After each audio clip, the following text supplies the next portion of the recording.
Before I begin, I want you all to imagine something. Imagine a child standing outside the classroom, not because he didn't want to study, but because the society decided he didn't deserve to.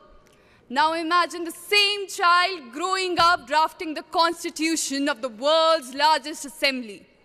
That child was Dr. B.R. Ambedkar. Greetings to respected Governor, sir, honorable guest, and my fellow citizens. I am Ananya Negi from Himachal Pradesh, Devabhoomi as it's known, representing the Ministry of Youth Affairs. Dr. B.R. Ambedkar ji once said, "The Constitution is not a mere law's document. It is a vehicle of life, and its spirit is the spirit of age." And we all remember him.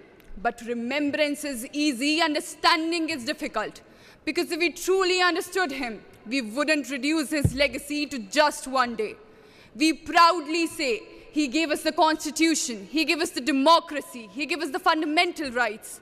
But do we remember that he fought against a system that denied him dignity, denied him water, denied him education? And still he chose to build a nation where people would live with dignity. उन्होंने केवल संविधान नहीं लिखा, उन्होंने एक ऐसे राष्ट्र की परिकल्पना की जहां सम्मानता केवल शब्द नहीं एक वास्तविकता हो. And yet today we continue to witness divisions over caste, creed, color, languages. Voices rise of threat, of fear, of what might be lost. But perhaps the real question is, क्या वास्तव में खतरा हमारी विविधता को है या हमारी उन सोच की सीमाओं को जो हमें एक होने से रोकती है? Our Constitution, written by Baba Saheb, did not give us 100 different identities, ladies and gentlemen. It gave us one.